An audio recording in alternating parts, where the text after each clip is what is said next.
प्रथम बार जब मैं स्विमिंग चैंपियनशिप में स्टेट चैंपियनशिप में उतरा तो उसमें मुझे 3 ब्रॉन्ज मेडल मिले थे।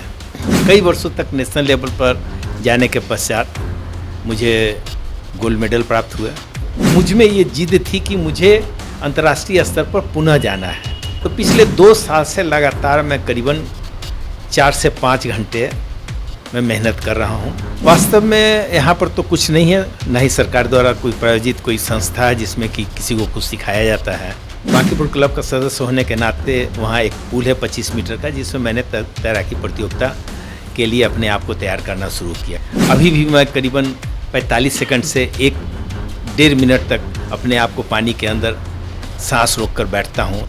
ये शौक था आपका या फिर सपना? वास्तव में ये सपना था।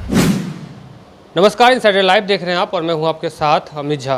कहते हैं कि जब सपना देखते हैं तो उसको लेकर उम्र जो है बाधा नहीं बनती है, चाहे वो आप बचपन में जो सपना देखते हैं वो पूरा हो या ना हो। एक शख्स है हमारे साथ में जो बिहार सरकार के अधिकारी भी रहे हैं, अब वो रिटायर हो गए हैं और रिटायरमेंट के बाद अभी जो उनका सपना था वो अपना पूरा कर रहे हैं। वो विश्व तैराकी के लिए जापान जा रहे हैं। सर, सबसे पहले तो बहुत बहुत स्वागत है आपका। धन्यवाद। सर, कहाँ से आया ये आपके अंदर में कि आपने मतलब कब से सोचा कि मुझे ये करना है? पहले तो बचपन में मैं तैराकी करता था, दोस्तों सबके साथ गंगा जी में तैराकी करता था। और उसके बाद 15 वर्ष की आयु आते आते ये छूट गया, पढ़ाई लिखाई में हम लोग इन्वॉल्व हो गए। लेकिन 57 साल की उम्र आते आते मुझे अब ये लगने लगा कि 3 साल के बाद रिटायरमेंट है, क्या करें।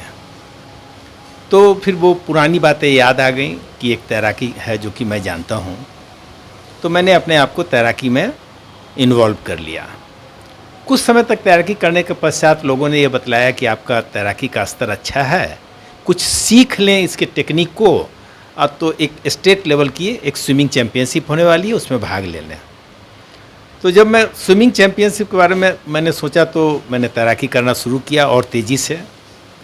और करने के पश्चात प्रथम बार जब मैं स्विमिंग चैम्पियनशिप में स्टेट चैम्पियनशिप में उतरा तो उसमें मुझे 3 ब्रॉन्ज मेडल मिले थे।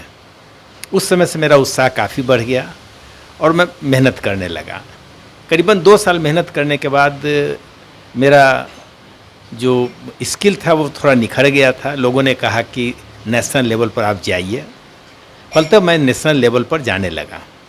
कई वर्षों तक नेशनल लेवल पर जाने के पश्चात मुझे गोल्ड मेडल प्राप्त हुआ।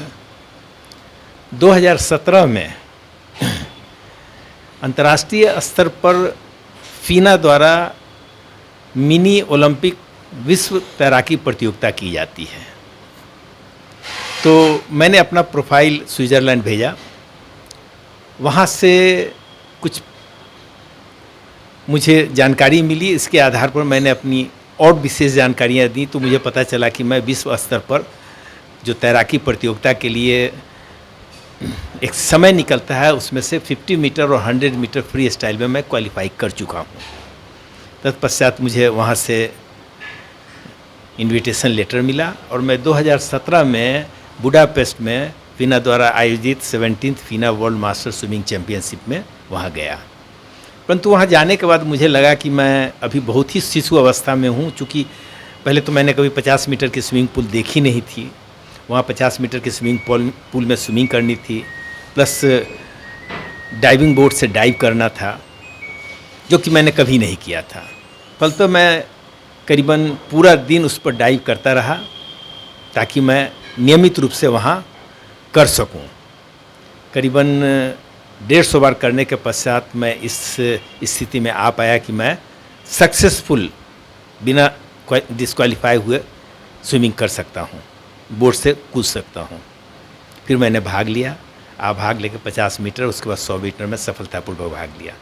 इंडिया से बहुत सारे लोग गए थे, बहुत सारे लोग डिस्क्वालीफाई हुए थे, परंतु मैं क्वालिफाइड रहा। उसके पश्चात पुनः जब मैं भारत लौट कर आया तो उसके बाद कोविड वगैरह आने सारी चीज़ें थी, जिससे कारण कि काफ़ी परेशानी हुई। मैं भी कोविड में रहा तो शरीर काफ़ी टूट चुका था, परंतु मुझ में ये जिद थी कि मुझे अंतर्राष्ट्रीय स्तर पर पुनः जाना है।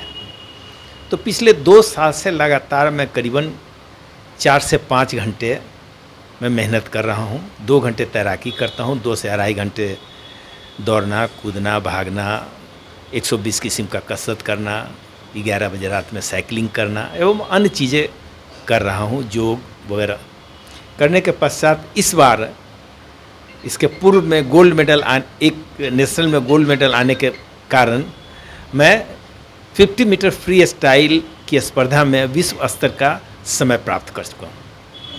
इसी कारण से मुझे वो चीज़ मिल गया और मैं वहाँ से इनविटेशन लेटर मिला है और मैं 4 अगस्त को वहाँ पार्टिसिपेट करने के लिए जापान जा रहा हूँ। सर बिहार में तो आमतौर पर देखा जाए कि एक नदियाँ है और इसके अलावा तो ट्रेनिंग के लिए कुछ है नहीं, तो फिर आपने ट्रेनिंग कहाँ से लिया? वास्तव में यहाँ पर तो कुछ नहीं है, ना ही सरकार द्वारा कोई प्रायोजित कोई संस्था है जिसमें कि किसी को कुछ सिखाया जाता है। तो बांकीपुर क्लब का सदस्य होने के नाते वहाँ एक पूल है 25 मीटर का, जिसमें मैंने तैराकी प्रतियोगिता के लिए अपने आप को तैयार करना शुरू किया। कुछ वहाँ के लोगों ने, अविनाश, मनीष एवं अन्य लोगों ने मुझे इसकी सहायता की और करने के पश्चात मैं इस स्तर पर अपने आप को आ पाया हूँ। सर अभी आप डेली जाते हैं वहाँ पे सीखने के लिए? हाँ, मैं प्रतिदिन 2 से अढ़ाई घंटे वहाँ तैराकी करता हूँ, जिसमें अमूमन 15 से 16 साल या 18 साल के लड़कों के साथ मैं स्पर्धा करता हूँ। चूँकि हमारे एज ग्रुप के आदमी बहुत कम हैं, 1 या 2 हैं जो कि इस लेवल के नहीं हैं, तो मुझे उनके साथ तैराकी करनी पड़ती है। उनकी टाइमिंग और मेरे टाइम में काफ़ी अंतर रहता है, लेकिन मैं बार बार कोशिश करता हूँ कि मैं उनके बराबर में जाऊँ और यही कारण है कि मैं अपने आप को उस लेवल तक ला पाया हूँ। पटना में है और गंगा नदी किनारे, तो इसका भी बेनिफिट मिला आपको? हाँ, पटना में है, गंगा किनारे रहने के कारण वो जो पहली जो हमारी शिक्षा प्राप्त हुई, किस तरह तैरना है और किस तरह पानी को फेस करना है, पानी से डर नहीं लगना चाहिए, उसके लिए हमको क्या करना चाहिए। अभी भी मैं करीबन 45 सेकंड से 1-1.5 मिनट तक अपने आप को पानी के अंदर सांस रोक कर बैठता हूँ, ताकि जिसमें प्रतियोगिता करूँ उसमें मुझ में वो स्टेमिना मेंटेन रहे। सर आप एक अधिकारी रहे हैं, ऐसे लोगों का सपना होता है कि हम अधिकारी बने, और आपका सपना अधिकारी बनना था या फिर अपने मजबूरी में अधिकारी बना और अभी आप सपना पूरा कर रहे हैं? अधिकारी बनना वो एक जीवन यापन का एक स्वरूप था। हर व्यक्ति को अपना परिवार चलाना होता है, अपने आप को प्रूव करना होता है, तो इसलिए मैं बना। तो ये शौक था आपका या फिर सपना? वास्तव में ये सपना था, जो अब आपको सफल होते हुए दिख रहा है। सर एक और आखिरी सवाल है कि बिहार के जो ऐसे जो सिचुएशन है, यहाँ का कंडीशन है कि गवर्नमेंट उस पर कुछ ध्यान नहीं दे रही है, उसके लिए आप क्या कहेंगे? मेरा सिर्फ इतना ही कहना है कि कई जगहों पर, कई स्थान पर सरकार के द्वारा खर्च किए जाते हैं। यहाँ पर बिहार में टैलेंट की कमी नहीं है, तो सरकार से मेरा सिर्फ इतना ही निवेदन है कि वो लोगों को प्रोत्साहित करे और इस तरह के, खास करके जो लोग रिटायर कर गए हैं या जो मास्टर्स, जो 25 साल की उम्र के बाद के जो खिलाड़ी हैं, उनको प्रोत्साहित करें। उससे 2 चीज़ों का फ़ायदा होगा। एक तो उनका समय बर्बाद नहीं होगा, यत्र तत्र जहाँ तहाँ जाते रहते हैं, टीवी में, वीडियो में वगैरह वगैरह चले जाते हैं और अपने शरीर का ध्यान नहीं रखते हैं। तो इसमें दोनों चीज़ें होती हैं, समय का भी उपयोग हो जाता है और शरीर का भी ख्याल हो जाता है। एक ही तैराकी ही एक ऐसी चीज़ है जिसमें 2 चीज़ का विशेष फ़ायदा होता है। फ्रॉम टॉप टू बॉटम शरीर के इंटरनल और एक्सटर्नल सारे भागों का एक्सरसाइज एट ए टाइम होता है। और दूसरी बात यह है कि इससे व्यक्ति स्वस्थ रहता है और कहीं ना कहीं ज़िंदगी में पानी से लोगों की मुठभेड़ होती है और कम से कम अगर लोग तैरना जानते हैं तो कुछ समय तक के लिए अपने ज़िंदगी को बचा सकते हैं। इससे मेरा यह सजेशन रहेगा कि हर कोई, बच्चा हो, बूढ़ा हो, जवान हो, इस चीज़ को करे और ख़ास करके जो उम्र ज़्यादा होती है उन लोगों को तो विशेष रूप से करना चाहिए। सर घर में सबसे ज़्यादा सपोर्ट किसने किया? आप? घर में सबों ने सपोर्ट किया, पत्नी, बच्चों, सबों ने सपोर्ट किया, मुझे पूरी तरह से सपोर्ट किया। तो ये थे हमारे साथ मुरारी मोहन शर्मा, जिनका सपना था कि वो इंडिया के लिए खेले और वो तैराकी प्रतियोगिता में इस बार जापान में भाग लेने जा रहे हैं। 4 अगस्त को यहाँ से जाएंगे।